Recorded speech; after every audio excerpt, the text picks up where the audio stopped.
예, 10월 23일 우리 하나님 말씀 또 함께 살펴가도록 하겠습니다. 자, 이제 출애굽기 벌써 네 번째 시간입니다. 또 5장에서 10장까지의 역사.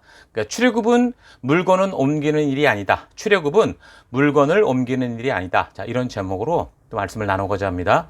자, 출애굽기 5장 우리 관련된 말씀 잠시 읽고 우리 본문의 말씀 살펴가겠습니다.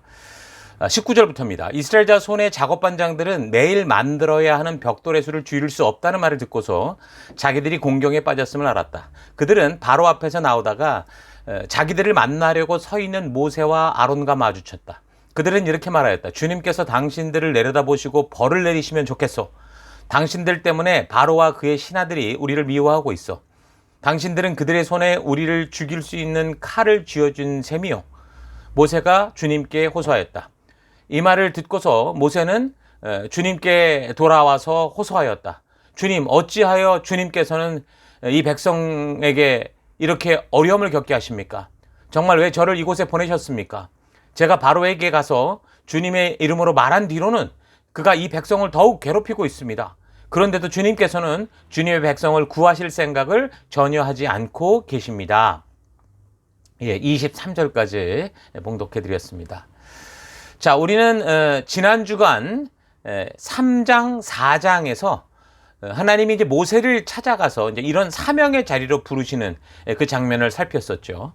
모세가 이제 이집트의 그 왕궁에서 도망자로 미디안 광야로 갔을 때 거기서 이제 40여 년의 시간을 이제 장인 이드로의 그 가축을 돌보며 지내고 있을 때 하나님은 그를 불러서 민족을 구할 그 사명으로 그를 초대하게 되시죠.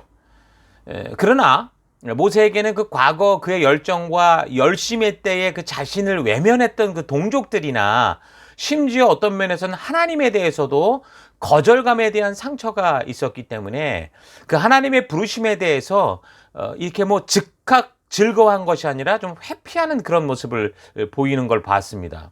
근데 분명한 것은 뭐 그가 과거 40세 때 40년 전 압제당하는 민족을 돕고자 자신의 생각과 고집으로 가득 차 있어서 다른 사람들의 말을 듣지 못할 때와는 달리 모세가 굉장히 좀 낮아진 그런 모습으로 있었었죠. 그러니까 사람의 생각과 고집이 빠져야 하나님께서 함께 사역할 수 있는 그런 공간에 있는 사람이 될 수 있다는 겁니다. 그러니까 하나님께서는 이렇게 사람을 택하셔도 그가 하나님의 진심을 알고 적어도 자신의 고집을 내려놓고 순종할 수 있는 그런 때에 일하실 수 있다라는 거죠. 그래서 하나님의 때라는 게 언제라고 그랬습니까? 바로 사람이 바르게 준비되는 그때가 바로 하나님의 때라고 그랬습니다. 하나님이 이미 모든 것이 준비되어 있죠. 그 하나님의 부르심에 나아갈 사람을 기다리고 계시는 겁니다.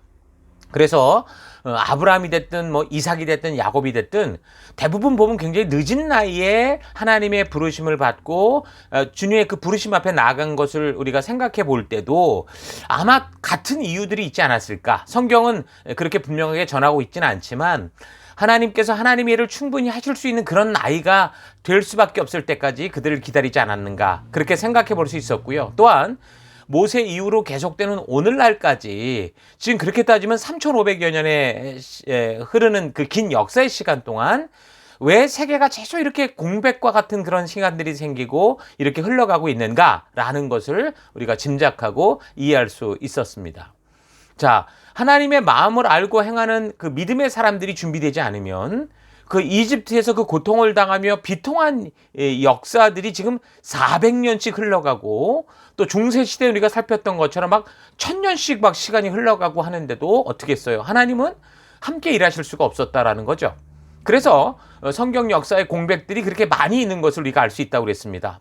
하나님은 무슨 마른 막대기를 가지고 당신의 전능한 능력으로 일하시는 그런 하나님이 아니시고 또 하나님의 뜻에 아무런 관심도 없는 그런 사람을 무조건 데려다가 막 억지로 일을 시키는 그런 하나님이 아니라 하나님의 부르심을 따라 살고자 하는 그런 사람을 통해 순종하는 사람을 통해서 하나님을 믿고 그의 말씀대로 그 말씀의 가치대로 믿음으로 순종하는 사람을 통해서 일하시는 하나님이시기 때문에 그렇습니다.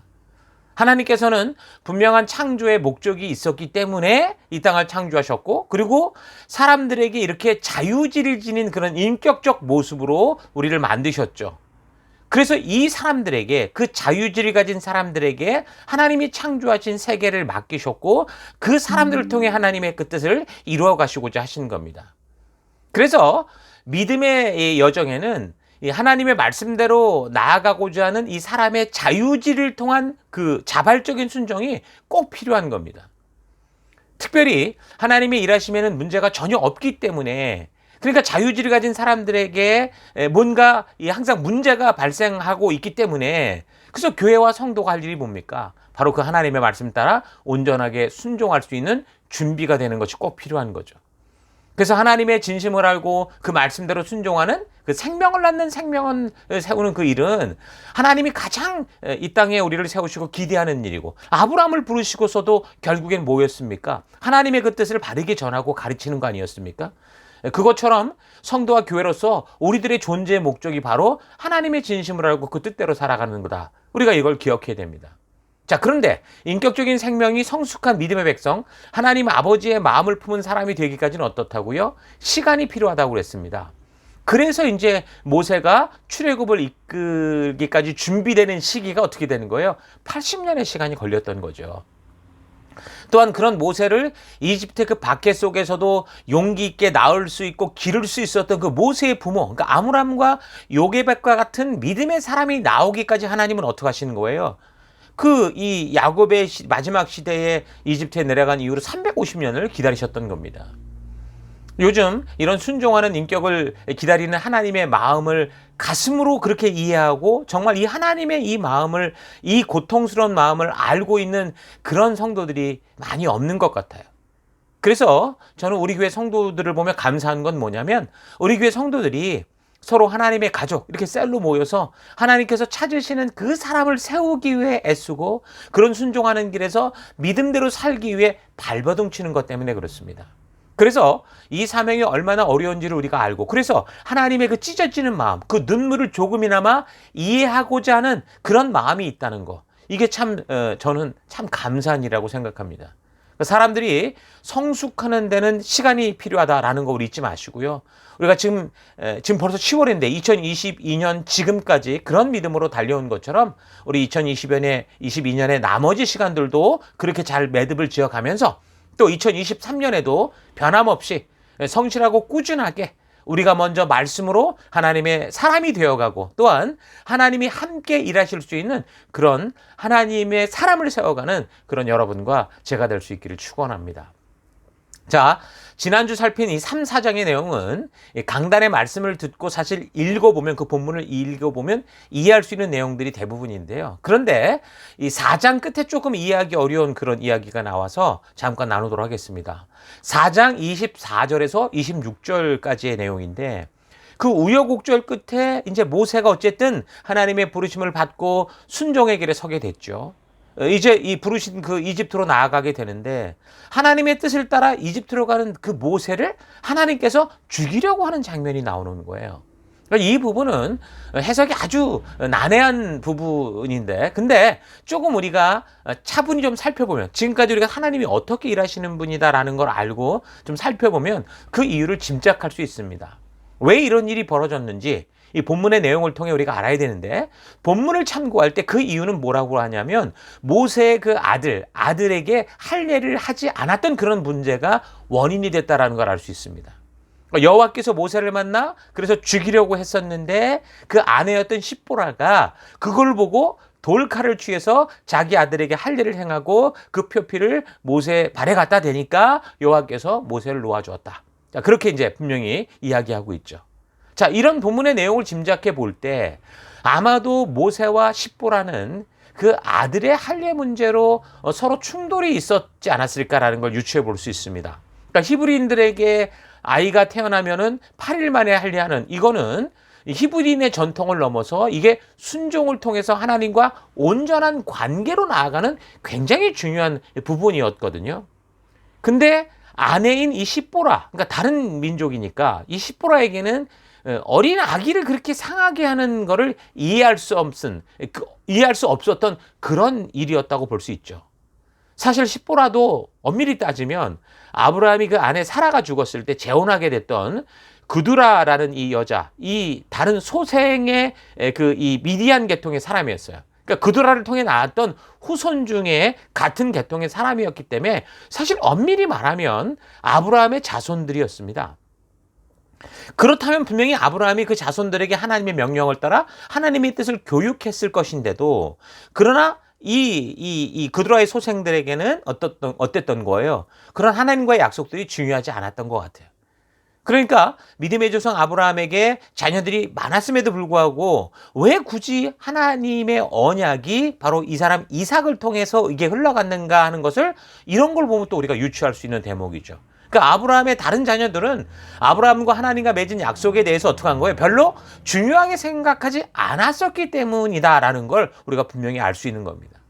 자, 그래서 모세와 이제 십보라가 이런 문제로 대립을 벌였던 것으로 보이는데, 중요한 것은 하나님의 뜻을 이루려가는 모세가 먼저 그렇게 하나님의 뜻대로 살아가야 되는 것에 대해서 여러 가지 삶의 문제로 인해서 예외를 둔다고 할 때 결국 어떻게 되는 거예요? 하나님의 뜻 전체가 무의미해질 수 있다는 겁니다. 하나님의 뜻을 행하러 가는 자가 하나님의 뜻을 행하지 않고 있다는 거, 이건 아이러니인 거죠. 그래서 이런 문제로 인해서 십보라도 분명히 하나님께서 원치 않는 일이다라는 걸 알았고, 모세도 분명히 알았던 것 같아요. 근데 아내의 성화에 못 이겨서 그 아내와의 관계 때문에 하나님과의 약속을 지키지 않고 그렇게 있었던 것으로 보입니다. 그러니까 십보라가 여호와가 모세를 그래서 죽이려고 할 때, 여호와의 천사가 모세를 죽이려 할 때 어떻게 했어요? 그래서 주저없이 바로 그냥 할례를 행하는 것을 보면 십보라도 분명히 이렇게 할례를 하지 않으려는 것이 하나님의 뜻이 맞지 않다라는 것을 분명히 알고 있었다라는 걸 알 수 있는 거죠. 여러분, 오늘을 살아가는 성도들도 말씀을 듣고 순종하고자 우리가 결단을 하면서도 어떻게 해요? 그 많은 관계 속에서, 사람들과의 관계, 여러 가지 관계를 이유로 어떻게 대충 쉬운 길을 택해 가는 경우가 많습니다. 이런 관계는 중요합니다. 그런데 하나님의 뜻이 위배되게 되는 그런 관계, 그게 아무리 좋은 관계라고 해도 그건 위험한 거죠. 하나님의 뜻이 우리의 관계를 통해 이루어져가는 관계를 우리는 바른 관계다 이렇게 부를 수 있는데, 하나님의 뜻이 소홀히 여겨지는 가운데 사람끼리 좋은 그런 이 관계는 좋은 관계, 그러니까 지금의 본문과 같은 결과를 가져오는 무서운 결과를 갖는 관계라는 거죠. 사람들은 관계 속을 살아가고 있기 때문에 서로 좋아지려는 관계 속에서 하나님의 뜻을 지키려 하는 것은 정말 쉽지 않은 경우가 많죠. 그러나 진정한 축복을 위해서 어떻게 돼요? 그럼 반드시 지켜가야 될 중요한 바른 관계의 기준이 하나님의 말씀 가운데 세워지는 관계입니다. 여러분, 이런 사실 잊지 마시고 사람들과 좋은 관계를 가져야 되지만, 그러나 하나님의 뜻이 위배되거나 하나님의 뜻이 잘못되어가는 관계가 아니라 하나님의 뜻이 그 뜻대로 이루어져가는 그 가운데 함께 사귀어가는 그런 바른 관계로 나아갈 수 있기를 바랍니다. 그러니까 우리가 이 젊은 이 청춘 남녀들이 연애를 할 때도 그렇잖아요. 서로 좋은 관계 아닙니까? 결혼까지 갈 수 있는 관계인데, 그 결혼이라는 하나님이 허락한 그런 가정 이전에 뭐 성관계를 갖는다든가 이런 걸 할 때 그건 좋은 관계로 자기들끼리 좋은지는 모르지만 결국 바른 관계가 아니기 때문에, 하나님의 뜻이 아니기 때문에 결국에는 그런 관계 속에는 좋지 않은 열매가 결국은 맺혀지는 경우가 수없이 많다는 거 잊지 마십시오. 자, 아무튼 계속되는 이야기를 살펴보면 할례 사건이 있은 후에 하나님께서 형 아론을 불러서 이제 그 동생 모세를 만나게 하시죠. 그러니까 모세가 그래서 아론에게 그동안에 이제 자초지정을 쫙 다 얘기를 하죠. 그리고 이제 함께 이집트로 갑니다. 그리고 이제 이스라엘 대표들을 만나게 되고, 그리고 그들에게 하나님의 뜻을 전하고 백성들 앞에서 이제 하나님께서 하라 하셨던 그 이적을 그대로 보여주니까 온 백성이 모세의 말을 믿는 거예요. 그리고 하나님께서 그 백성들을 돌봐주셨다, 우리를 기억하신다 하면서 하나님께 경배를 드리는 그런 이야기가 4장의 이제 이야기입니다. 자, 그리고 그 후에 5장부터 이제 모세와 아론이 그 이집트에 간 이유는 바로왕을 만나기 위함이죠. 바로왕에게 가서 하나님께서 전하게 하신 대로 사역을 합니다. 그러니까 하나님이 말하게 하신 대로 더하거나 빼지 않았고 그대로 바로왕에게 하나님의 말씀을 전했어요. 그런데 바로왕의 반응은 바로 무슨 소리냐? 여호와가 누구간데 내 재산인 이 노예들을 보내라 마라 이런 말을 하냐? 이것들이 일하기 싫으니까 별의별 소리를 다 하는구나. 이런 결과가 왔습니다. 그러면서 백성들에게 이제 일할 때 필요한 그런 재료도 주지 않으면서 목표량은 그대로 내놔라. 이런 식으로 더 힘든 노동의 짐을 주고 그것을 달성하지 못할 때는 아주 때리고 핍박을 하는 그런 일이 벌어지고 만 거죠. 자, 지금 모세가 하나님이 하라고 한 대로 더하지도 않고 빼지도 않고 하나님의 뜻을 전한 결과는 뭡니까? 놀라운 출애굽의 시작이 아니라 백성들을 향한 혹독하고 과중한 노동의 핍박이었습니다. 그래서 4장 끝에만 해도 백성들이 지금 하나님이 우리를 기억하신다, 돌보신다고 막 경배하고 찬양을 했는데 이제는 어떻게 돼요? 이게 좀 이상하게 흘러가기 시작하는 겁니다. 모세와 아론을 원망하고 하나님께서 너에게 천벌을 내렸으면 좋겠다. 이런 식으로 이제 역반응이 나오는 거죠. 그러니까 모세는 지금 하나님이 하라 하신 대로 하기 위해서 자기도 두려워요. 근데 두려움을 극복해 가면서 그 이집트 바로 왕 앞에 나아가서 하나님이 말씀대로 전하는 목숨 건 순종을 했는데 그 결과는 지금 백성들의 원망이었다라는 거예요. 그래서 모세도 어떻게 돼요? 절망하게 되죠. 그래서 하나님께 푸념하고 도대체 하나님 뭐 하고 계신 겁니까? 하면서 막 항의를 하는 거예요. 여러분, 우리도 우리의 삶을 보면 이럴 때가 많죠. 우리가 하나님의 뜻대로 순종하면 아주 좋은 결과가 올 것이라고 기대하는 바가 있습니다. 우리가 기도할 때, 우리가 순종할 때 놀라운 역사가 있을 것을 기대하죠. 그래서 기도를 해도 반드시 우리가 기도한 대로 그 하나님은 응답하실 것이다. 이런 기대를 가지고. 그런데 사실 현실 속에서는 어때요? 우리가 기대하고 기도하는 대로 이루어지는 일은 많이 없습니다. 오히려 지금처럼 말씀대로 순종하고 살고자 할 때는 더 많은 핍박과 박해와 조롱과 심지어 가난과 곤란한 일이 많이 몰려오는 거죠. 이런 결과가 좀 당황스럽기는 하지만 그런데 조금 좀 차분히 우리가 말씀과 우리의 이 부르심의 길을 생각해 보면 당연한 결과라는 건 알 수 있습니다. 왜 그렇습니까? 이 세상은 지금 어디로 가고 있는 거예요? 하나님의 뜻과는 반대의 길로 가며 반대의 삶을 살고 있죠. 모두가 다 지금 한 방향으로 지옥을 향해 휩쓸려 가고 있는데 그 모든 사람들이 가는 방향과 반대로 성도들은 거슬러 가기 때문에 부딪힐 수밖에 없다라는 거예요. 그건 당연한 거죠. 그래서 우리가 잊지 말아야 되는 것은 순종하는 백성들에게 세상에 대한 이런 반응, 이런 이 적개심, 이런 공격들은 어떻게 보면 당연하다라는 겁니다. 오히려 그런 게 없을 때 우리는 어떤 거예요? 이들과 우리가 타협할 수도 있다라는 걸 거꾸로 생각해 볼 수도 있죠. 하나님이 사람과 관련된 일을 행하실 때 어떤 식으로 일을 하시냐면 그냥 기적적이고 어떤 능력과 뭐 굉장한 걸로 막 그렇게 일하시는 분이 아니라 당신이 창조하신 그 시간 속에서 당신이 창조하신 그 환경 속에서 당신이 창조하신 사람들을 통해서 일을 하시는 거예요. 이게 하나님의 일하시는 방법이죠. 특히 사람들의 자유의지를 함부로 좌지우지하지 않으시기 때문에 모세가 그의 인생에 하나님이 주어가 되게 하기까지 긴 시간이 필요하셨던 것처럼 하나님을 전혀 알지 못하는 지금 이집트의 왕과 그 백성들, 그리고 더 나아가서 지금 하나님을 자기가 원한 대로 움직이고 싶어하는 그런 이스라엘 백성들이 확실하게 하나님이 살아계셔서 역사하시는 것을 알고 그들 스스로 하나님의 말씀대로 행하게 하기 위한 이 사역을 어떻게 해요? 하나님이 지금 창조하신 이 시간의 질서 속에서 저들이 만들어 다 깨어져 버린 역사 속에서 해가시려고 하는 거예요. 그러니까 하나님께서 우리를 통해 일하실 때 우리의 생각과 뜻은 반영하지 않은 채 단지 그냥 우리의 육체만 그렇게 막 이용하는 게 아니기 때문에 분명히 우리에게 그 이유들을 다 말씀해 주시고 그리고 우리 인격에 호소하시고 설득하시면서 일하실 수밖에 없거든요. 그러니까 출애굽이라는 게 뭐예요? 물건을 옮기는 일이 아니라는 거예요. 각자 생각과 각자 그 마음과 고집을 가진 그 사람들을 인도하는 일이에요. 단지 이집트의 바로 왕만을 설득하는 정도가 아니라 지금 200만이 넘는 이스라엘 사람들을 설득해야 되는 거고 그들이 자발적으로 하나님의 뜻에 따라 나오는 그런 일을 행해 가는 게 지금 출애굽이라는 거예요. 지금 하나님은 모세를 설득하는데도 시간이 걸렸습니다. 근데 그를 데려다가 이제 이집트의 왕과 그 백성들과 그 다음에 이스라엘 이 민족들을 다 설득하는 그런 일을 하고 있는 거, 그게 지금 뭐라고요? 출애굽의 사건이라는 거예요. 그래서 하나님께서 모세에게 몇 번이나 이런 반응이 나올 거다. 너가 갔을 때 좋은 반응이 아니라 이 이집트의 왕은 너에게 이렇게 할 거야 라는 말을 반복적으로 말씀하셨고 인식시켰다고 그랬죠. 그런데도 모세는 지금 바로 왕과 이스라엘 백성들의 반응에 당황하고 두려워하게 되죠. 모세는 이미 이런 반응이 나올 것에 대해서 하나님께 10번 이상 들었고, 그리고 순종의 길에 나온 것인데도 당장 눈앞에서 권세와 힘을 가진 자들이 공격하고 저항하고 이러니까 당황스러운 거죠. 여러분, 사람들은 예상했던 일이라고 해도 직접적인 반대와 원망을 받으면, 그러니까 악성 댓글을 직접 보면 어떻게 돼요? 두렵고 낮아지기 마련이죠. 그러다 보면 이미 약속했던 것들까지 이제 다 잊거나 아니라고 부정하는 그런 입장이 되고 마는 거예요.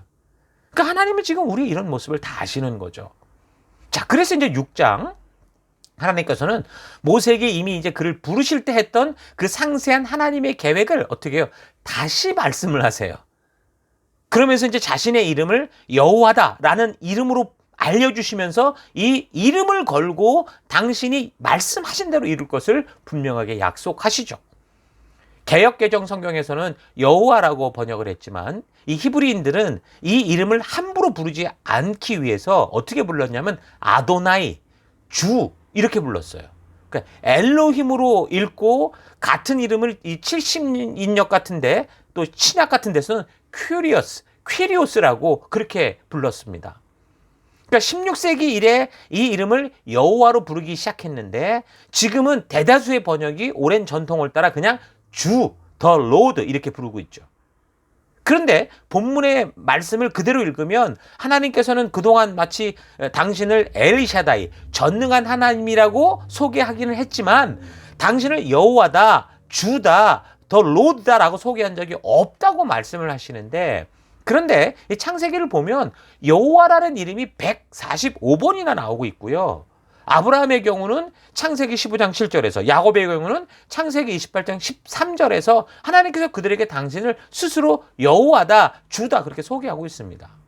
자, 그러니까 저의 묵성으로 생각해 볼 때는요, 그것은 이제 창세기의 저자가 지금 누굽니까? 모세거든요. 모세이기 때문에 모세가 만나서 소개받고 알게 된 하나님의 이름이 지금 여호와, 스스로 일하시는 분이라는 그 이름, 이게 익숙했기 때문에 아마도 그렇게 적었다고 볼 수 있습니다. 그러니까 분명한 것은 이집트 생활 400년 전에 아브라함과 이삭과 야곱에게는 하나님께서 스스로를 전능한 하나님, 엘샤다이라고 소개를 하셨었고, 여호와라는 이름으로는 이 모세를 시작으로 그 백성들 앞에서 이제 앞으로 자신들을 구원하고 인도하실 하나님이 누구인가를 알리는 그 이름으로서 소개를 한 겁니다. 자, 그러니까 엘샤다이의 전능하신 하나님은 뭐 미래를 다 아시고 약속과 언약을 주시는 그런 의미로 보인다면, 여호와 하나님은 그냥 하늘에서 그렇게 약속만 하고 쳐다보고만 있는 분으로서가 아니라 그 언약과 약속을 직접 우리와 함께 실천하고 실행하며 그 백성들과 함께 하시는 왕, 그들의 주, 그 왕의 의미로서 그렇게 우리에게 표현할 때 여호와다라고 말씀하는 걸 알 수 있는 겁니다. 자, 그래서 이제 하나님께서 고난받는 이스라엘 사람들을 자신의 백성으로 삼고 직접 이 백성들을 이집트 왕의 압제로부터 구원을 해서 약속의 백성이 될 이 모든 이들에게 당신 바로 살아계신 하나님이 되신다라는 거, 그거를 보여주시기 위해 당신이 여호와라는 그 약속을 하시는 거죠. 그 증거로 제시되는 게 뭐냐? 하나님은 뭘 갖고 이 사람들에게 그거를 증거하겠습니까? 그래서 하나님이 항상 증거로 제시하는 것은 바로 미래에 하나님이 이루실 그 분명한 약속인 거예요. 당신의 이름을 걸고 약속한 것이 미래에 반드시 이루어진 것을 보게 될 텐데, 그걸 보고 너희가 이 약속이 이루어질 것을 안다라는 걸 증거로 제시하는 거죠. 그래서 저들은 하나님께서 저들의 주인 되시고 군주 되시고 왕이 되신다라는 것을 알게 된다라고 말하는 거예요. 그러니까 하나님이 일하시는 방법은 이렇게 미리 이루어질 일들을 미리 예언해 주시고, 그래서 그것을 반드시 성취해내심으로 모든 사람들로 하여금 하나님의 살아계심을 부인할 수 없게 하는 거예요. 그러니까 이런 하나님과 함께하는 길은 어때요? 하나님이 이루신 일들을 기록하여 전달하는 이 성경을 믿는 뭐예요? 오직 믿음밖에 없어요. 하나님이 약속하신 이 말씀을 믿는 믿음밖에 없다고요.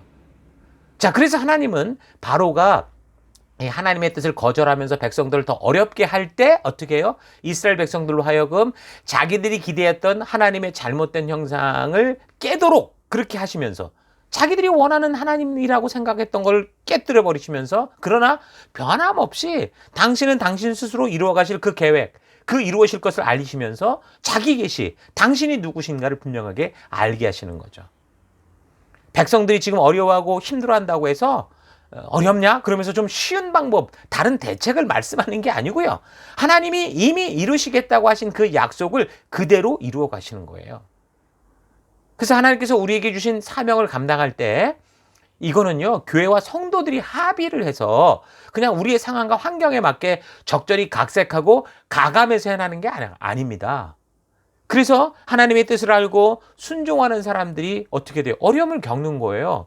같이 타협하고 좀 이렇게 편안하게 가면 좋겠는데 그렇게 갈 수 없기 때문에 어려운 거예요. 분명한 하나님의 뜻이 무엇인지를 알고 있는데 사람들이 불편하고 어려워하고 싫어하고 회피하려고 하니까 자꾸 타협하게 되고 하나님의 분명한 뜻에 물을 타서 희석시키는 그런 일들이 벌어지잖아요. 그건 아니라는 거죠. 그래서 우리도 오늘 본문들 속에 지금 하나님께서 사명을 맡긴 모세에게 말씀하신 이런 이 상황들을 잘 보면서 우리가 보냄을 받은 각자의 사명의 터에서 하나님의 사명을 감당해 갈 때 지금 우리가 주신 이 사명을 타협하고 희석하며 가는 길이 쉬운 길을 찾아가는 게 아니라 하나님의 뜻대로 용기 있게 순종하는 그런 믿음. 어떤 파도가 다가와도 그 길로 가야 된다면 나아갈 수 있는. 더불어서 우리에게 맡겨주신 영혼들을 끝까지 그 안에서 사랑하며 섬기는 것을 우리가 배워가야 됩니다. 그들과 타협하는 방법을 배우는 것이 아니라 그들로 하여금 하나님의 말씀 가운데 담대히 설 수 있도록 하는 것을 배워야 되는 거죠. 자, 이런 분명한 하나님의 뜻을 전하게 하는 하나님의 명령이 지금 모세와 아론에게 주어지는 건데, 그러면서 이제 출애굽기의 저자는 이런 일을 지금 감당하는 이 모세와 아론이 누군지를 좀 설명을 합니다. 레위 족속의 이제 가계도가 나오는 건데, 여기에서 처음 레위 지파 중 어떤 사람이 하면서 그 모세를 낳는 부모를 소개했던 것처럼 소개했었는데, 그 소개됐던 모세의 부모가 누군지 이제 여기에 나와요. 그 부모의 이름이 여기서 지금 아므람과 요게벳이다라는 걸 알게 되는 거죠. 아버지 아므람은 원래 자기의 고모뻘이 되는데 요게벳이라는 이 사람과 결혼을 한 거예요. 근데 여기 좀 이상한 게 뭐냐면 모세가 태어날 때 시기는 지금 언제예요? 이집트 노예 생활의 끝에 해당되는 시기인데, 여기 지금 성경 본문의 족보대로 보면 어머니 요게벳은 그 6장 그대로 보면 이집트 이민 초기 레위의 딸로 태어난 걸로 계산이 됩니다. 자, 그렇게 되면 어떻게 되는 거예요? 거의 200년 이상 차이가 나는 건데, 그래서 이제 여기서 제시하는 족보는 아마도 많은 부분이 좀 생략됐다고 봐야 맞을 겁니다. 다른 관련된 기록들을 보면 실제로 요셉과 여호수아 그리고 레위와 모세 사이의 이 세대수를 계산해 보면 한 9에서 10세대 정도의 간격이 있는 걸 알 수 있거든요. 그러니까 모세의 부모였던 이 요게벳은, 어머니였던 요게벳은 그 아므람의 아비였던 고핫 가문의 어떤 자손의 어떤 여인으로서 지금 이 6장에 보여주듯 레위의 딸이 아니고요. 훨씬 후대에 태어난 아마 동명이인이었을 가능성이 있다는 거죠. 대부분 이 성경의 족보들은 이 모든 자손을 다 기록하지 않습니다. 그러니까 기록 목적에 따라서 불필요하다고 생각되는 세대들을 생략하고 있어요. 그래서 창세기에 나타난 족보들이나 마태복음에 나타난 예수님의 족보도 보면 중간중간에 생략된 세대들이 우리가 있는 걸 볼 수 있습니다. 그러니까 이런 기록법은 단지 사실 성경에만 이렇게 하는 건 아니고요. 그 당시 있었던 비슷한 이집트의 역사를 봐도 이런 식으로 생략된 족보들이 있는 걸 볼 수 있거든요. 자, 어쨌든 이런 이 성경의 기록 방법이 있다라는 걸 여러분 잘 기억해 두시기 바랍니다. 자, 그냥 아무 생각 없이 읽어가면 사실 이런 오류가 될 만한 것이 이게 오류가 되는가도 몰라요. 지금 요게벳이 지금 이 본문대로 본다면 지금 200년이 차이 난다 이런 것도 모르겠죠. 근데 좀 더 성경을 자세히 읽어가는 이제 여러분들 같은 경우는 이런 오류와 같은 부분들이 보일 거예요. 그러면 의문을 가질 수 있기 때문에 미리 지금 제가 여러분에게 먼저 이 사실을 알려드리고 혼란이 없도록 이제 말씀을 드리는 거니까 여러분 이것들을 또 잘 묵상해 보기 바랍니다. 자, 아무튼 지금 모세와 아론은 어떻게 한 거예요? 참 곤란한 지경에 처하게 된 거예요. 하나님께서 하라는 대로 행했는데도 상황은 꼴대로 꼬여서 바로 왕은 공격적이고 그로 인해 함께 마음을 모아야 되는 이스라엘 족속들까지 원망하고 저주를 퍼문 그런 상황이 된 거죠. 때로 우리도 순종의 길에서 리더로 인턴으로 성도로 사람을 세워가려고 할 때 어때요? 예상치 못한 반응들을 보며 절망하고 힘이 빠질 때가 많이 있습니다. 자, 그런 가운데 다시 리더십이나 여러 가지를 통해 힘을 얻고 계속 사명의 길을 서고자 하지만 근데 어때요? 사람들이 그럼에도 불구하고 쉽게 변하지 않아요. 오히려 그래서 더 뒤로 백슬라이딩 하는 걸 보게 되고 그러다 보면 어떻게 정말 힘 빠지고 자신도 모르게 자신감을 잃어가죠. 애쓰고 수고하고 그렇게 정말 헌신해서 사람을 세웠는데 이 사람이 오랜 동안 바르게 서지 않고 자꾸 뒤로 물러가는 것 같이 보이면 자꾸 이제 자신감을 잃게 됩니다. 그러다 보면 어떻게 돼요? 정작 이제 순종해야 되는 그 자리에 또 가지 못하고 핑계대고 변명을 늘어놓게 되고 아니면 그냥 무기력한 상태가 되는 거예요. 포기하는 그런 마음으로 그냥 시간이 흘러가게 되는 그런 식으로 우리가 살아갈 때가 있죠. 여러분 그러나 잊지 마십시오. 그런 우리의 느낌이 있다고 해도 그건 느낌인 거지.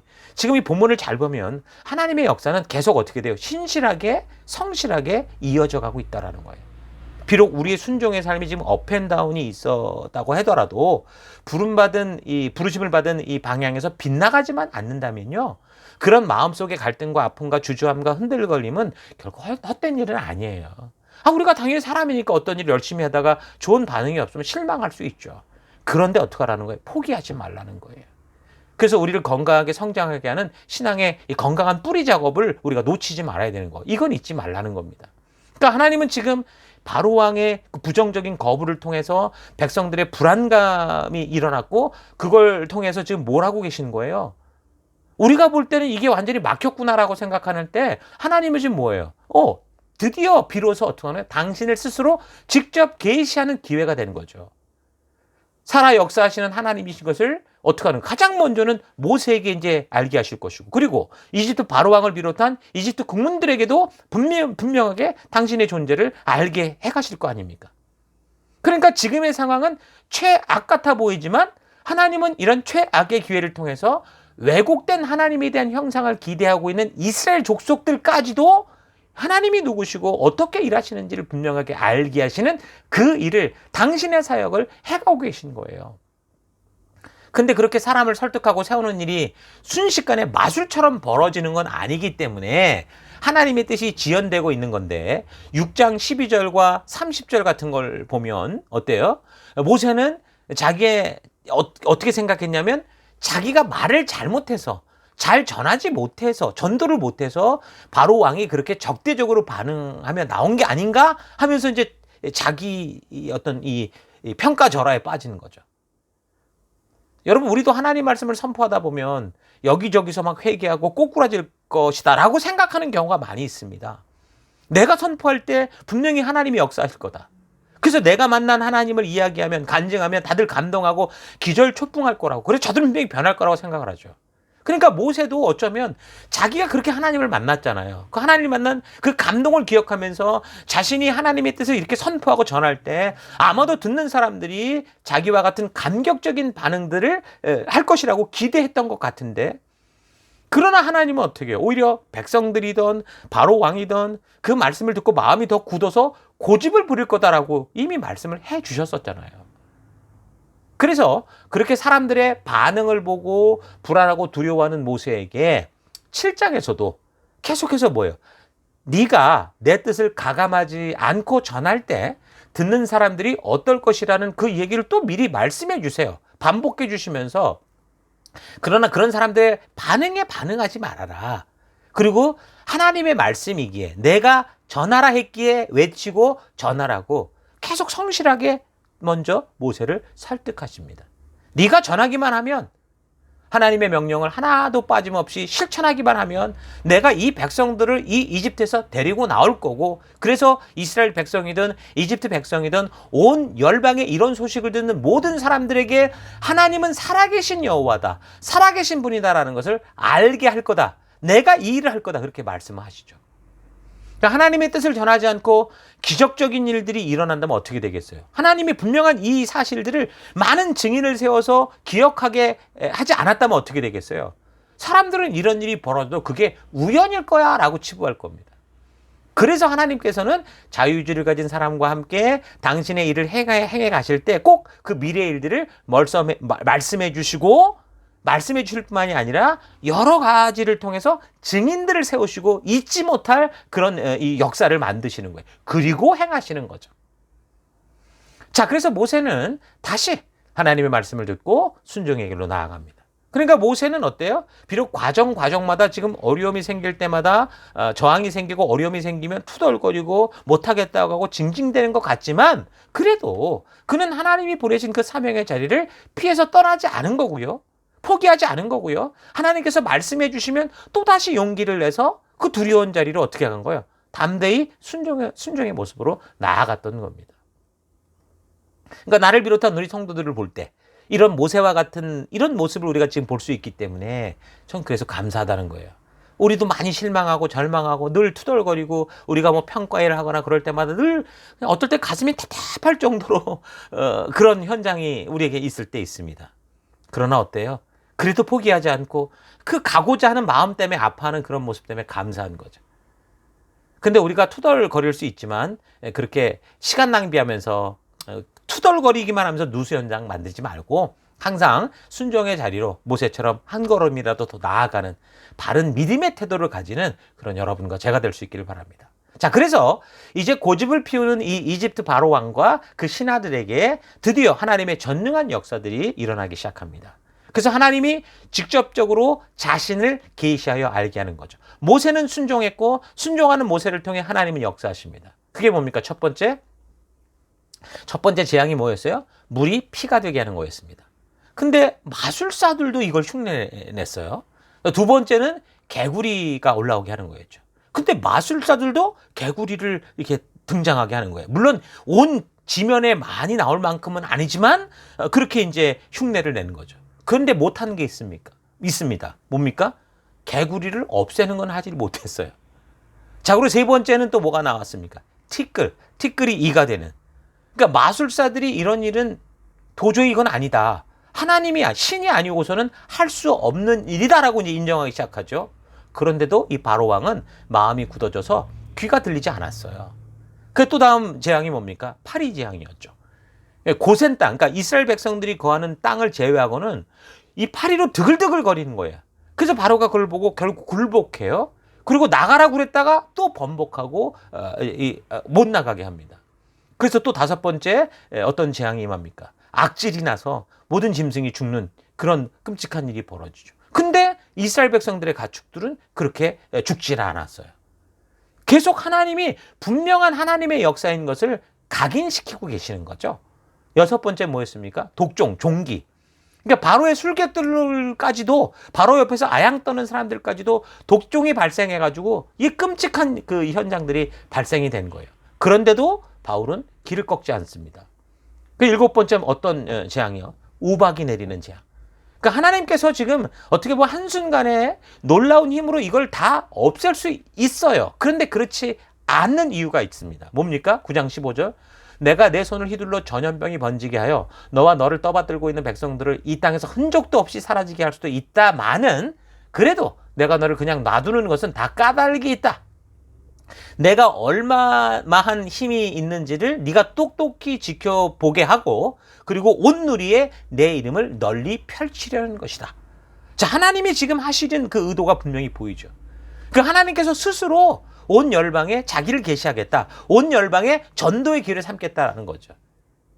그래서 자기가 태양의 아들이고 태양신이다라고 착각하고 있는 이 바로 왕에게 그리고 그런 거짓 미신을 믿고 살아가는 이집트 백성들에게 그 태양을 만드셨고 그 저들이 섬기는 모든 것을 만드신 하나님이 누구신지를 알리시는 거예요. 또한 이런 소문이 이제 온 세계 열방으로 퍼져나가게 될 텐데 그로 인해서 온 세계 열방이 하나님만이 참된 신이다라는 것을 알게 하신다는 거죠. 이런 하나님의 계시가 하나님을 믿는 자들에게만 나타났다면 어떻게 했겠습니까? 그냥 자기들끼리 만든 소리야. 교회 다니니까 쟤들이 하는 소리야 라고 할 수 있는데 근데 하나님은 지금 어떻게 하시는 거예요? 하나님을 모르는 그런 족속들에게 스스로 당신을 계시하시고 그래서 저들의 역사 속에서도 지워질 수 없는 그런 역사의 그 아주 각인된 기록을 남기는 거죠. 그래서 모든 이들이 하나님의 살아계신 역사를 알고 그렇게 저들을 창조주 하나님 앞으로 초대하는 일, 천도하는 일을 직접 하시는 거예요. 하나님은 지금 그들에게 재앙을 내리고 있는 게 아니라 그들을 초대하고 계신 거죠. 이런 일이 그 시대에 사실적으로 벌어지고 있다는 그 성경적 증거가 뭐냐면, 그 당시 이제 바로왕 옆에서 모세의 전하는 말을 같이 듣고 있었던 이집트의 그 몇몇 신하들이 이제 모세가 말하는 대로 이제 믿기 시작하는 거예요. 그래서 그들도 모세가 말한 대로 조심해서 재앙을 대비하고 이런 모습을 보여줍니다. 그래서 모세의 말을 듣고 자기 종들과 집 짐승들을 우박이 내린다니까 집 안으로 다 피신시킨 거예요. 또한 우박을 통한 하나님이 내리시는 이 재앙은 어떤 시기였냐면, 분명하게 또 택한 백성이었던 이스라엘이 살던 고센 땅에는 또 내리질 않는 거죠. 그러니까 다시 말해서 하나님의 전도가 지금 어떻게 되는 거예요? 이집트 왕을 비롯한 그 모든 백성들에게 선포되고 있었던 거고, 그 말씀대로 지금 그대로 이루어지고 있다는 걸 분명히 알 수 있는 겁니다. 그래서 하나님은 이렇게 온 이집트 백성들에게 하나님이 살아계시다는 분명한 증거를 보여주어서 이 온 민족이 지금 하나님의 살아계심을 고백하는 뭘 만드는 거예요? 역사의 증인을 만드시는 거예요. 한 사람 두 사람이 아니에요. 한 민족, 두 개 민족 모두에게 각인시킬 하나님의 역사를 보여주시는 거죠. 그래서 하나님의 말씀대로 그 재앙이 임하는데, 이런 재앙이 벌어지면 어떻게 해요? 자기도 이제 부인할 수 없으니까 바로 왕이 자기의 잘못을 인정하고 이 재앙을 좀 멈추어 달라 그렇게 말을 하지만, 그런데 이 재앙이 멈추면 또다시 완악한 마음이 번복돼서 고집을 계속 피우는 겁니다. 이것은 하나님이 지금 이런 역사를 일으키려고 바로의 마음을 조작하고 있어서 이렇게 되는 게 아니에요. 여러분, 조금이라도 먹을 게 남아있으면, 내 기득권을 뺏길 것 같으면 자기 생각대로 어떻게 해서든 그것을 움켜쥐는 게 사람이죠. 그러니까 바로 왕은 지금 하나님 앞에서 벌레 같은 존재지만 사실 인간 세상에서 그는 어떤 존재예요? 그 한 나라의 신이에요. 왕이에요. 권세와 권능을 가진 자, 모든 세계를 자기 걸로 만든 자였다고요.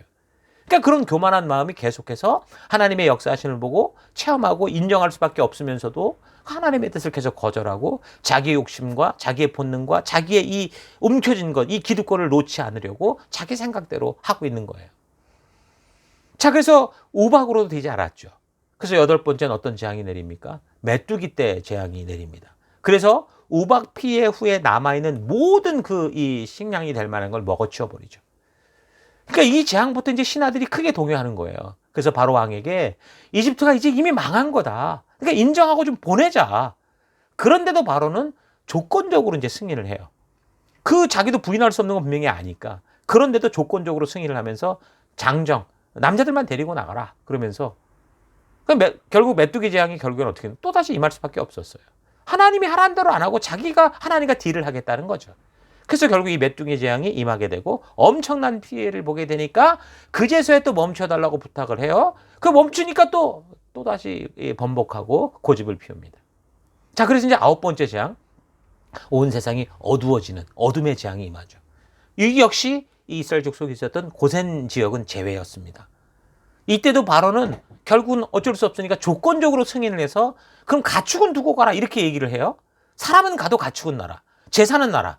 근데 이제는 모세가 오히려 우리가 희생제물과 번제물을 드려야 되니까 당당히 이것은 우리에게 필요한 거, 당당히 요구를 하는 거야. 이건 우리에게 필요한 거다라고 하면서. 그러니까 바로가 또 자기 거 다 뺏긴다는 그런 심정 때문에 모세를 협박하면서 이제 내쫓아 버리는 거예요. 자, 지금 상황을 보세요. 모세는 지금 9번이나 계속해서 어떻게 했어요? 하나님 말씀대로 전하고 있는데도 어떻게 한 거예요?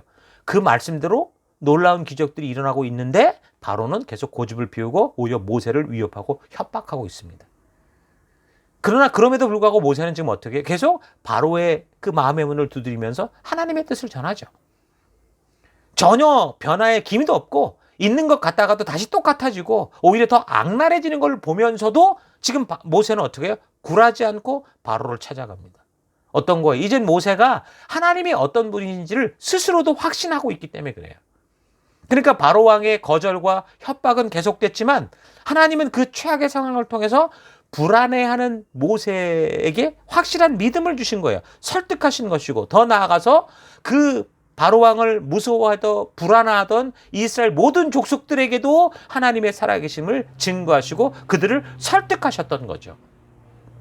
또한 이런 재앙들이 단지 하나님께서 이집트 왕과 백성들을 징계하는 차원이 아니라 그 완악한 마음에도 불구하고 하나님께서 계속해서 이집트 왕과 백성들의 마음문을 두드리는 것을 우리가 볼 수 있는 거예요. 이런 재앙들이 단지 죽이겠다는 게 아니라는 거예요. 심판이 목적이라면 단번에 끝날 수 있어요. 근데 하나님은 심판이 목적이 아니라 회개와 변화가 목적이었기 때문에 계속해서 반복적으로 하나님의 하나님 되신과 인간들의 생각이 잘못됐다라는 걸 보여주고 계신 거죠. 그러니까 하나님의 열심을 볼 수 있는 거예요.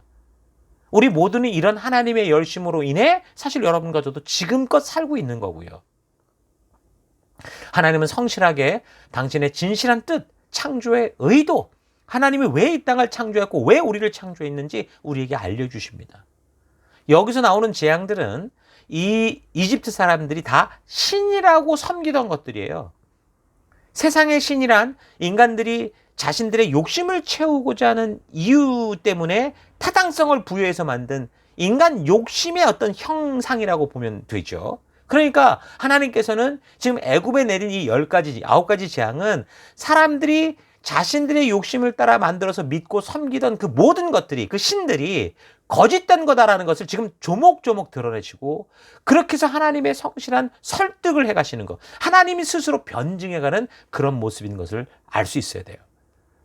한 번에 끝장내고 다 죽이겠다는 협박이 아니라 너희가 믿고 싶은 대로 믿고 있는 그 거짓된 믿음, 잘못된 생각에서 벗어나서 나에게, 창조주에게로 돌아오라는 온 세계를 향한 하나님의 안타까운 외침이고, 이게 전도라고 할 수 있는 거예요. 그래서 성도된 우리는 이 땅에서 하나님을 모르고 살며 믿는 이들을 핍박하는 사람들에게조차, 이 바로왕 같은 사람들에게조차 포기하지 않고 하나님의 마음을 전하는 증인된 삶을 살아가야 됩니다. 죄를 용납하라는 게 아니에요. 바른 길로 돌아오게 하는 것을 포기하지 말라는 겁니다. 빛을 비추는 것을 포기하지 말라는 거예요. 그래서 우리가 증인된 자로서 그래서 전도할 때 또 이 바로왕과 같은 똑같은 일이 벌어집니다. 그러니까 전쟁은요, 이 전도는요, 영적인 전쟁이에요. 지금 사탄에게는 마치 이집트의 바로왕이 자기 노예로 있었던 수많은 히브리 사람들을 뺏기는 상황과 거의 같은 거예요, 사탄도. 사탄은 그에게 속한 사람들이 그 흑암에서 나와서 광명한 빛 대신 하나님의 백성 되는 거 싫어하잖아요. 그래서 생명의 참된 길을 소개받아도 오히려 공격하고 협박하고 위협하는 거예요. 자, 이런 상황을 우리가 안다면 우리가 전도하고자 했던 이 주변의 사람들이 지금 우리에게 어떤 반응을 한다고 하더라도 어떻게 해요? 우리는 굴하지 않고 결국 하나님의 뜻 안으로 그들이 들어오기까지 그들의 마음을 두드려야 한다는 거 잊지 말아야겠죠. 처음에는 뭐 딴짓하면서 못 들은 척하고, 또는 정중하게 거절하고, 또는 굉장히 짜증을 내면서 존중해달라 뭐 이런 얘기를 하고, 또는 비아냥거리고, 또는 심하게 모욕을 주고 공격을 하더라도 우리는 어때요? 모세처럼 그냥 단지 하나님의 뜻을 그대로 전하는 것을 포기하지 않고 그 하나님의 마음을 전하는 그런 존재, 그 하나님의 빛을 비추는 빛된 모습이 되어야 되는 거예요. 그들을 설득해서 이기는 게 목적이 아니에요. 하나님의 의도를 바르게 전하고 하나님의 살아계심을 비추면 되는 거예요. 그래서 듣는 그들 스스로, 보는 그들 스스로 하나님의 그 부르심을 따를 것인지 그걸 결정할 수 있는 기회로 그들을 부르는 것, 그게 바로 증인된 성도의 삶인 겁니다. 전도는 영적인 전쟁에 속하기 때문에 전도하려는 사람과 아주 심각한 감정적인 긴장이 유발될 수 있어요. 또한 오랜 시간 동안 불편한 관계에 빠질 수 있다는 거 잊지 마십시오. 특히 뭐 가정에서 종교가 다른 사람들과의 그 관계에 있을 때 보십시오. 가히 뭐 가정에 혁명이 일어날 정도로 굉장히 난리가 나죠. 믿지 않는 가정으로 뭐 시집 장가를 간다든가, 거꾸로 믿는 집으로 시집 장가를 오게 된다고 할 때 이전까지 살아왔던 삶의 가치와 방법이 너무 다르기 때문에 정말 전쟁 아닌 전쟁이 벌어지죠. 이런 갈등의 상황 속에서 어떻게 사탄이 개입해요? 온갖 방법을 동원해서 바른 믿음의 길로 가지 못하도록 계속 괴롭힙니다. 사탄은 어떻게 해서든 자기에게 속한 사람들을 빼앗기지 않으려고 하기 때문에, 그리고 그 하나님을 믿는 자들도 어떻게 해서든 하나님을 오해하게 하고 하나님을 떠나게 하고 싶기 때문에 별의별 협박과 조롱과 타협으로 아주 불편한 관계, 가족들끼리 아주 불편한 관계를 형성시켜서 절대로 죄에 속한 사람들을 광명한 빛으로 나오지 못하게 하는 그런 일을 하고 있는 거죠. 그러나 우리 할 일은 뭐예요? 그럼에도 불구하고 하나님의 뜻을 전하고 또다시 전하고 또 외치는 겁니다. 하나님이 인도하여 회복하신 그 생명의 길, 말씀의 가치대로 살아가는 길에서 담대히 우리는 나아가야 되는 거예요. 이것이 하나님께서 이스라엘 백성들을 구원한 방법이잖아요. 또한 이집트인들에게까지 결국 당신을 계시하는 방법이잖아요. 또한 지금 우리에게까지 그 똑같은 방법으로 우리를 구하셨던 하나님의 방법인 겁니다. 그래서 겉으로 볼 때 모세는 바로에게 9번이나 거절당하고 협박당하고 쫓겨난 것 같지만, 근데 그 속을 보면 어때요? 그 신하들이나 백성들은 그런 과정을 보면서 오히려 하나님의 살아계심을 알게 됐고 하나님을 참된 신으로 인정하게 됐고, 그래서 모세를 아주 위대한 인물로 보게 되고 모세의 말을 함부로 듣지 않고 귀 기울여 듣는 그런 일이 생기기 시작한 거예요. 그렇게 거절만 당하고 위협을 당하던 모세, 지금 계속 가서 한 번도 억셉트 된 게 없잖아요. 다 거절당하고 조롱당하고 협박당했어요. 그런 모세를 지금 이집트 신하들과 백성들에게 어떤 존재가 되게 하시는 거예요? 너무도 위대한 인물, 살아있는 신의 어떤 그런 능력을 행하는 그런 놀라운 사람이 되게 하신 거죠. 그러므로 우리가 전도하다가 거절당하는 거, 이게 두려워서 하나님을 전하는 것을 지레 먼저 포기하지 말라는 거예요. 오늘 본문의 모세를 보면 거절당하는 것도 전도예요. 전도하다가 거절당하는 것은 물론 두려움을 줍니다. 그러나 하나님은 그것을 통해서 어떻게 돼요? 하나님의 놀라운 역사를 이루어 가신다라는 거예요. 우리는 누군가에게 하나님을 전할 때, 예수 그리스도를 전할 때 상대방의 어떤 좋은 반응이 오기 전에, 어떤 반응이 오기 전에 오히려 우리가 우리 생각 속에서 두려워가지고, 그래서 거절이나 조롱을 피하기 위한 그런 방법들, 그러니까 입을 다물거나 잘 안 하려고 하죠. 그러나 오늘 모세를 통해 일하시는 하나님을 보면서 우리는 사람의 반응을 두려워할 것이 아니라 전하는 사명은 우리에게 있다라는 거 절대로 잊지 말아야 됩니다. 거절당하는 걸 두려워하지 말라라는 거죠. 여러분들이 변화시키는 게 아니고 여러분들은 선포할 뿐입니다. 오히려 그 거절이 여러분을 성숙시키고, 그래서 여러분들이 그것을 통해 하나님의 살아계심을 보게 될 거예요. 그러니까 여러분들은 그들을 변화시키고 키우고 성숙시키는 게 사명이 아니에요. 우리의 역할은 전하는 자의 역할입니다. 빛을 비추는 역할이에요. 그래서 말씀의 가치대로 바르게 하나님의 뜻을 알리는 것까지가 우리의 사명이라는 것. 그 다음은 누구예요? 전해드린 그 사람, 그 빛을 본 사람들, 이 바로 왕과 그 백성들의 선택의 문제라는 거예요. 여러분, 우리가 자녀들에게 하나님의 뜻을 교육하는 것도 똑같은 원리입니다. 부모가 어쨌든 끝까지 포기하지 않고 적어도 하나님이 우리 아이들을 부르고 계신다라는 그 사실까지, 살아계신 하나님에 대해서 전하고 가르쳐야 돼요. 그 다음은 이제 성장하는 인격을 가진 자녀들이 그 하나님의 부르심에 응답할 것인지 아닌지, 그건 스스로 선택하는, 그 자녀들에게도 그 선택의 여지가 남겨져 있는 거죠.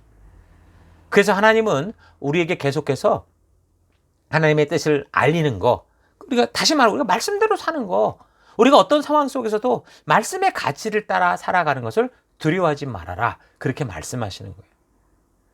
우리가 전할 때 분명히 예상되는 반응은 냉대와 비웃음과 무관심과 조롱과 욕과 박해와 핍박이 맞습니다. 그러나 하나님의 하나님 되심을 우리가 더하지 말고 빼지 말고 전하기만 하면, 우리가 말을 못해도 빛된 모습을 비추며 살아간다면 그 과정 속에서 하나님께서 지금 바로 왕과 그 백성들을 변화시키듯이 우리와 함께, 우리와 부딪히는 그런 자들을 변화시킬 거라는 거죠.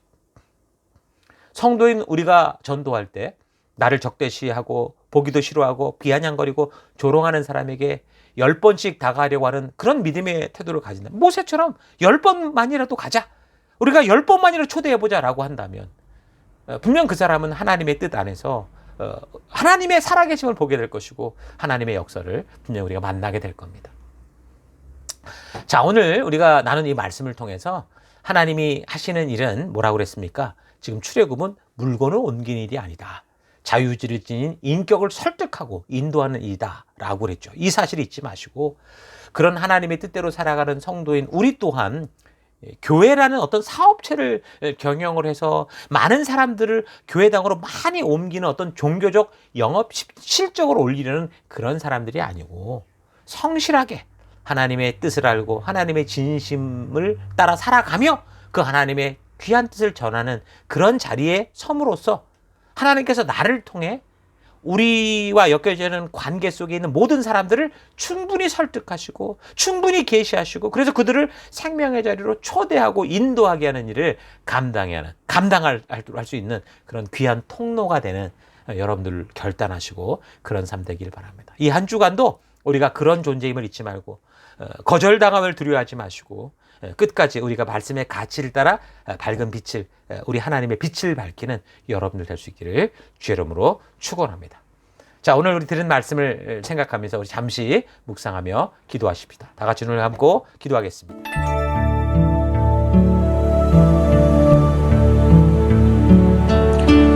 네, 지금 우리가 사는 이 세상은 하나님의 길과는 지금 반대로 역류하고 있는 세상입니다. 한두 사람이 아니라 세상의 모든 사람들이 지금 하나님의 뜻과는 반대의 길을 가고 있죠. 여러분은 지금 그런 세상 속에서 어떤 방향으로 걷고 있다고 생각하십니까? 하나님의 뜻대로 살고자 할 때 세상과 사탄은 결코 그 사람을 가만히 두지 않고 공격합니다. 그래서 세상 속에서 하나님의 뜻대로 살고자 할 때 다가오는 조롱과 비난과 공격과 저항들을 우리가 당연하게 여기고 두려워하지 말아야 돼요. 두려워할 수는 있죠. 그러나 10번이나 거절당하고 위협당하면서도 순종의 자리에 섰던 모세처럼 우리에게 주신 그 길에서 포기하거나 뒤돌아서지는 않아야 된다는 겁니다. 그것이 화려하지만 죽음의 끝을 향해 가는 그런 이 세상 사람들에게 하나님의 진심을 알 수 있는 유일한 빛과 소금된 존재가 바로 여러분과 저기 때문이죠. 하나님의 진심을 전하는 것을 전도라고 하는데 전도를 두려워하지 말아야 되는 거예요. 지금 우리가 본문을 보듯이 거절당하는 것도 전도입니다. 우리가 뭘 전했을 때 좋은 어떤 그런 이 헌신이 있는 게 아닐 수 있다는 거죠. 하나님께서는 바로왕에게 10번이나 지금 거절당하죠. 하나님은 거절당하셨지만 그럼 어떻게 하시는 거예요? 계속해서 그의 마음을 두드리셨습니다. 10번이란 뭐예요? 이제 더 이상 바로가 하나님의 부르심에 절대로 그 마음을 열지 않겠다고 결정한 거나 마찬가지죠. 10번이라면 뭐 완전수 같지 않습니까? 그래서 바로에게 할 수 없이 장자의 죽음이라는 심판이 임하게 된 거죠. 심판은 하나님께 속했습니다. 그래서 우리 성도가 할 일은 뭡니까? 하나님께서 처음에 이스라엘을 택해 알리셨던 것처럼 이제 그 부르심으로 선택받은 우리가 하나님의 뜻을 전하는, 생명을 낳는, 생명을 세우는, 우리의 빛을 어둠 속에서 밝히는 그 일을 하는 겁니다. 그들을 설득해내고 그들을 성장시키고 그들을 천국까지 끌고 가는 게 아니라 그들에게 하나님의 살아계심을 알리고 하나님의 초대를 전하는 게 우리의 역할인 거예요. 언젠가 모두가 길을 그런 막는 날이 오겠지만 그때가 언제인지 모르기 때문에 우리는 성경을 통해 우리에게 말씀해 주신 그 마지막 날의 현상들과 준비할 바를 알고 늘 준비된 백성으로 살아가면서 우리가 할 일은 뭡니까? 그 하나님의 나라가 곧 임할 거라고 하는 예수님이 전하셨던 그 메시지를 우리가 함께 전하는 그런 삶들을 살아가야 되는 거 오늘 잊지 마십시다. 모세의 거절, 오늘 본문은 거절당하는 것밖에 없었으나 하나님은 놀라운 일을 하셨다라는 거 잊지 마시고 여러분의 삶 속에서 나는 어떤 길을 걸을 것인가 깊이 생각하는 그런 한 주간 되길 바랍니다. 자, 들은 말씀을 가지고 같이 함께 좀 합심해서 기도하기 원하는 건요. 첫째, 하나님 나를 포기하지 않고 그렇게 결국 하나님의 백성 삼아주신 그 하나님, 우리 하나님을 찬양합니다. 감사합니다. 기도하십시오. 하나님이 나를 포기하지 않았기에 내가 이곳에 있습니다. 고백하십시오. 끝까지 나를 포기하지 않으시고 사랑을 주신 하나님의 진심을 이제 내가 살아가는 동안 나와 연결된 모든 이들에게 전하는 내가 되기 원합니다. 결단하며 기도하시기 바랍니다. 또 한 가지, 하나님은 거절을 두려워하지 않고 생명을 전하는 그 길에 내가 담대히 서기 원합니다. 거절도 전도라는 것을 잊지 않고 하나님 이 빛을 밝히고 하나님의 하나님 되심을 선포하는 것을 멈추지 않는 내가 되기 원합니다. 우리 다 같이 잠시 함께 기도하겠습니다. 기도하십시다.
사랑의 하나님, 오늘도 이 귀한 말씀 주신 것 감사하고 고맙습니다. 하나님, 그런데 오늘 우리가 살핀 본문 속에는 거절당함, 두려움, 협박, 공격, 너무나 많은 부정적인 것들이 가득 차 있는데, 그런데 하나님, 그런 속에서도 하나님은 하나님의 살아계심을 계시하셨습니다. 하나님의 백성들 뿐만이 아니라 하나님을 적대하는 그런 이방 족속들에게까지 하나님을 전하는 그런 모습을 우리에게 보여주셨습니다.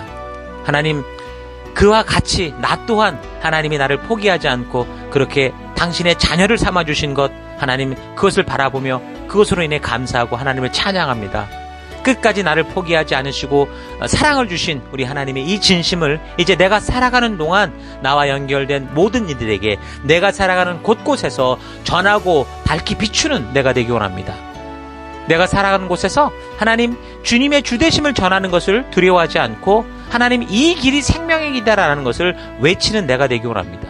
6월절 어린 양 예수 그리스도의 죽음의 이유와 그 의미를 잊지 않고 하나님 늘 겸손한 삶 살기 원합니다. 이 땅을 살아가는 동안 주신 사명의 길에서 혹시 늦어질 수 있더라도 다른 길로 가는 일 없이 하나님 믿음의 길을 걷는 내가 되기 원합니다. 그 길로 나와 동행해 주시고 함께 해 주시고 나와 보조를 맞춰서 걸어주시는 우리 하나님 감사드리고 찬양하며 이 한 주간도 주님이 부르신 그 길을 따라가는 내가 되기를 결단하며 예수님 이름으로 기도했습니다. 아멘.